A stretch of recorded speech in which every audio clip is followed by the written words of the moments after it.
नंदिनी वर्मा जी, मथुरा से। नमस्कार। महाराज जी, आपके चरणों में कोटि-कोटि नमन। गुरुदेव, क्या आप उस क्षण का वर्णन कर सकते हैं जब आपको आध्यात्मिक ज्ञान या जागृति की गहरी अनुभूति महसूस हुई? जब आपको सच में लगा कि श्री जी ने आपको साक्षात दर्शन दे दिए, उनका अनुभव करा दिया?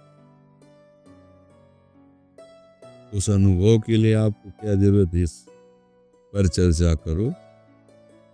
ये कोई मिठाई की दुकान की मिठाई का थोड़ी है। अगर उसका भी स्वाद बताए, बोले मीठी है, बोले कैसी मीठी है, बोले खा के देख लो, आएगा ना। ये अध्यात्म अनुभव गम्य भजन जय संता, ये कोई प्रदर्शन की वस्तु है क्या? ये कोई छाप मारने की थोड़ी वस्तु है। नाम जप करो, भगवद आश्रित रहो, शास्त्र संयम के अनुसार बर्ताव करो, तुम उन्हीं के हो, उन्हीं का अनुभव कर लोगे। वो जो सुख है, जो अनुभव है, वो वाणी से वर्णन ही नहीं किया जा सकता। अनिर्वचनीयम प्रेम स्वरूपम, सूक्ष्म तरम अनुभव स्वरूपम, वो अनुभव गम्य है, वो वाणी का विषय थोड़ी है।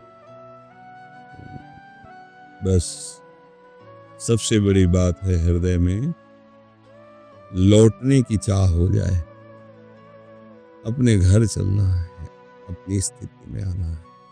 बहुत मेला देख लिया, त्रिगुणात्मिका माया का बहुत मेला, अब हमें अपने प्रभु चाहिए।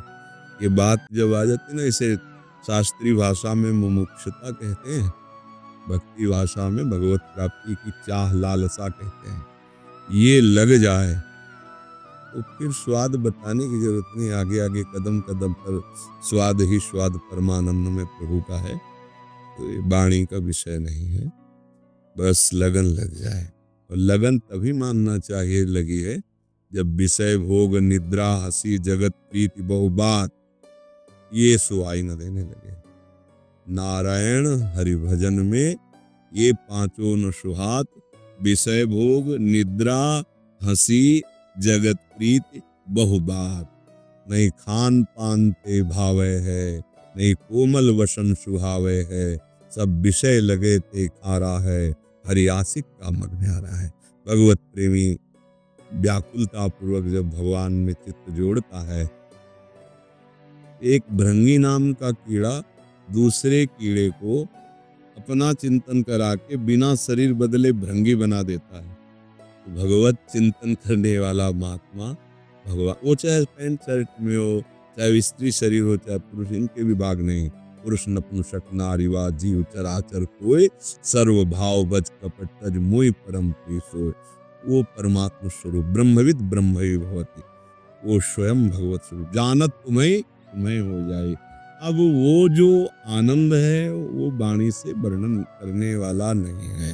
मुँह का स्वादन हुआ, वाणी की सामर्थ्य में, देवर्षि नारद जी कहते मुँह का स्वादन, वो अनुभव में है। उसको अनुभव से ही, अगर आप वाणी का विषय बना दिए तो है ही नहीं। वाणी ने देखा नहीं और नेत्रों में वाणी नहीं, वाणी ने देखा नहीं और नेत्रों में वाणी नहीं, बात केवल अनुभव की आती है। लौकिक सुख को भी आप प्रमाणित नहीं कर सकते, किसी भी भोग सुख को।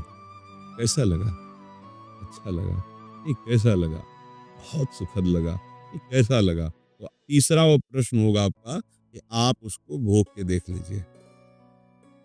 ये परमात्मा आनंद जहाँ मन और बुद्धि की पहुंच नहीं है, राम अतर्क बुद्धि मन बात, वहाँ ये स्थूल वाक्य इंद्र से क्या उसका, बस एक उसका गुणगान करो, नाम जप करो, वो कृपा करे तो आपके स्वाद में आने लगेंगे। सोई जाने ये देव जाना, तुम्हारी कृपा तुम्हें रघुनंदन, जाने भगत भगत। ये जरूर है कि इस मार्ग पर जो चल पड़ा और सही लक्ष्य की तरफ बढ़ा, तो फिर दो नहीं रह जाते हैं। जब मैं था तब हरि नहीं, अब हरि है। अगर समझ सको तो समझ लो। लाली मेरे लाल की जित देख, लाली देखन मैं चली तो मैं भी हो गई। तो ये जो वो पहाड़ी का विषय नहीं है।